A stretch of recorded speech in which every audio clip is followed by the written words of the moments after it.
হাদিস যদিও লম্বা, আমি সংক্ষেপে আপনাদের সামনে পেশ করব। আনাস ইবনে মালিক রাদিয়াল্লাহু তাআলা আনহু থেকে বর্ণিত, তিনি বলেন, রাসূল সাল্লাল্লাহু আলাইহি ওয়াসাল্লাম একদিন আমাদের সামনে বসেছিলেন।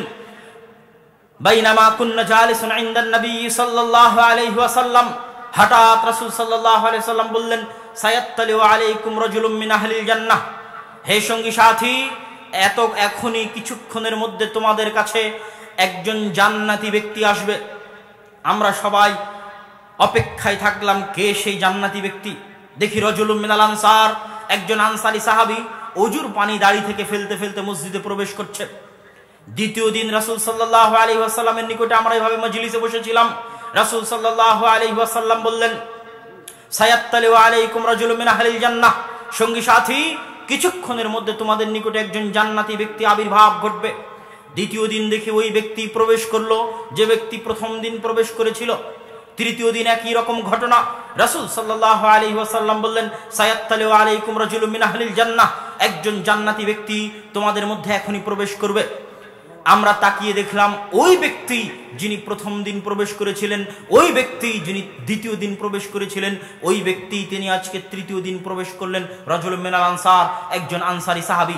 আব্দুল্লাহ বিন আমর ইবনে আল-আস বলছেন, আমার অন্তরে প্রতিজ্ঞা হলো, যেই ব্যক্তিকে পর পর 3 দিন আল্লাহ রাসূল জান্নাতি বলে ঘোষণা করলেন, একই ব্যক্তিকে পর পর 3 দিন জান্নাতি বলে ঘোষণা করলেন, এই ব্যক্তির আমল কি তা আমি জানতে চাই। আব্দুল্লাহ বিন আমর ইবনে আল-আস ওই ব্যক্তির কাছে গিয়ে বাহানা করলেন, বাপের সাথে গন্ডগোল ঝগড়ার বাহানা দিয়ে তার নিকটে 3 দিন 3 রাত থাকার অনুমতি চাইলেন। ওই ব্যক্তি 3 দিন 3 রাত থাকার অনুমতি দিল।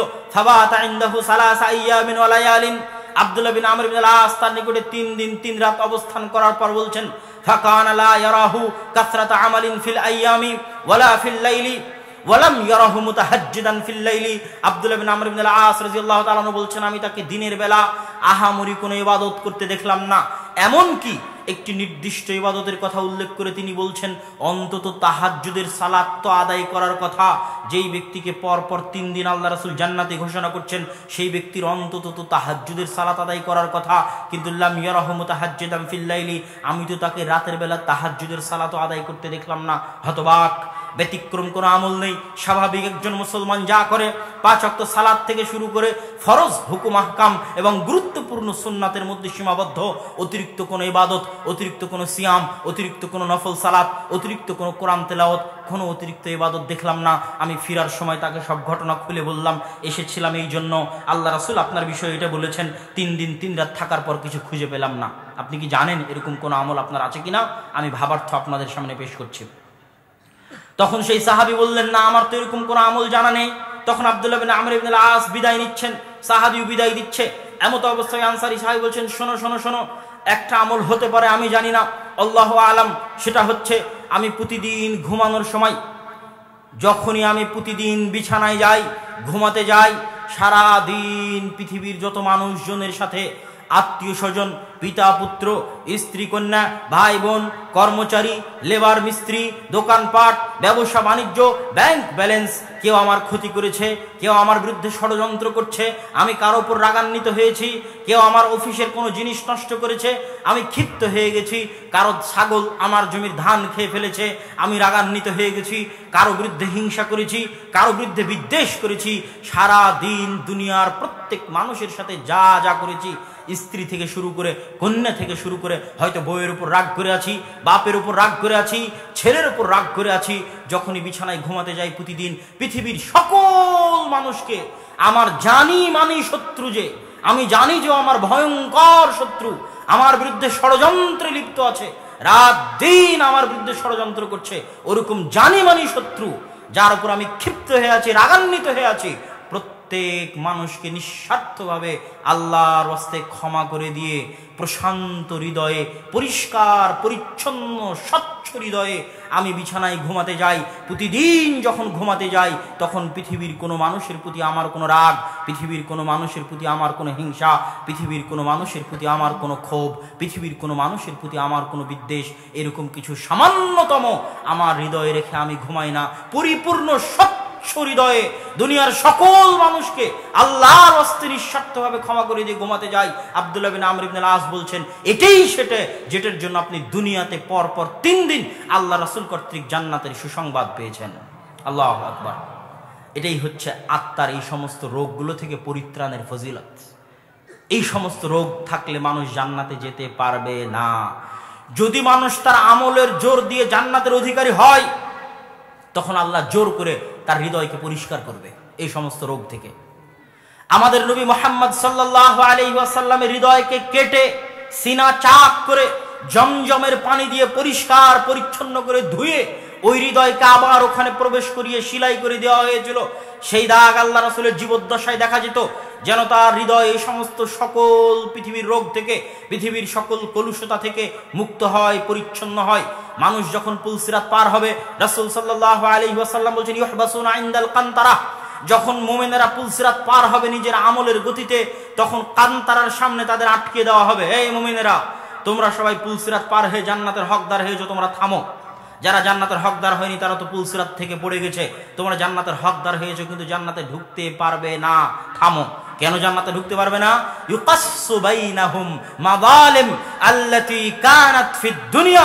এই প্রত্যেক মুমিনের হৃদয়ে যদি চুল পরিমাণ হিংসা থাকে, চুল পরিমাণ বিদ্বেষ থাকে, আরেক কোন মুমিনের প্রতি চুল পরিমাণ রাগ থাকে, ক্ষোভ থাকে, এই চুল পরিমাণ রাগ, ক্ষোভ, হিংসা, বিদ্বেষ নিয়ে এই মুমিনকে জান্নাতে যেতে দেওয়া হবে না। ওই কান্তারাই তাকে গোসল করিয়ে পরিষ্কার পরিচ্ছন্ন করে যখন তার হৃদয় কলব সালিম, পরিচ্ছন্ন স্বচ্ছ হৃদয় হবে,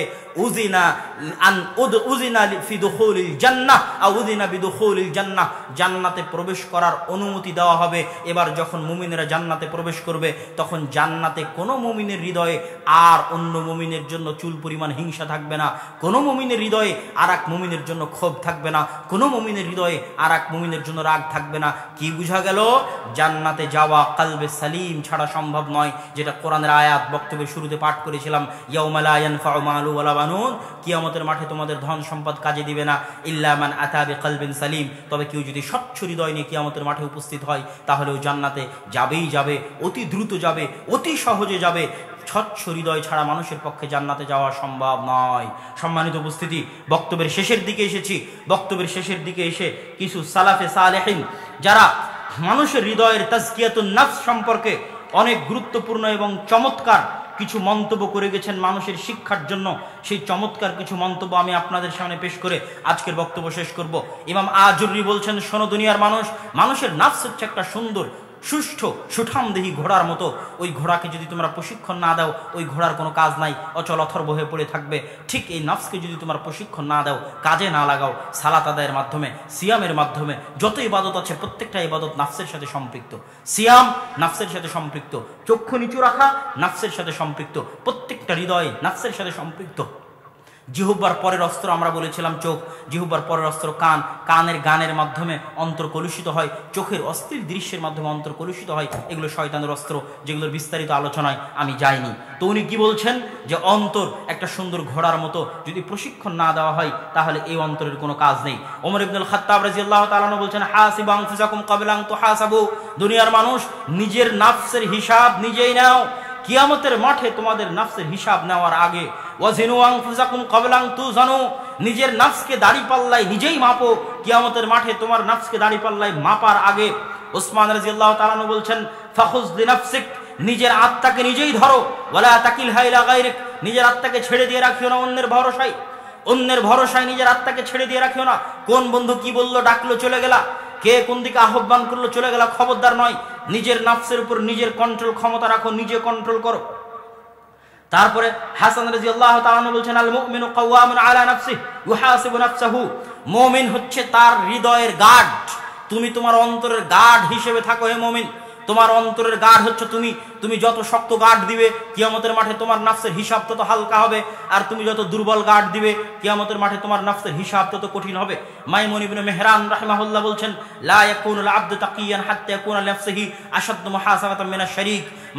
মাইমুন ইবনে মেহরান একটা গুরুত্বপূর্ণ উদাহরণ দিয়েছেন যে দুইজন মানুষ মিলে যখন ব্যবসা করে, দুইজন মানুষ মিলে যখন বিজনেস করে, তখন এক অংশীদার আর এক অংশীদার 2 টাকা মেরে নিল কিনা, এর জন্য যত মাথা নষ্ট করে তার পিছনে লেগে থাকে, হিসাব যেমন খুব শক্তভাবে নেয় এক অংশীদার আর এক অংশীদারের কাছে। উনি বলছেন, হে মুমিন, তোমাকে মনে করতে হবে তুমি তোমার নাফসের সেই অংশীদার।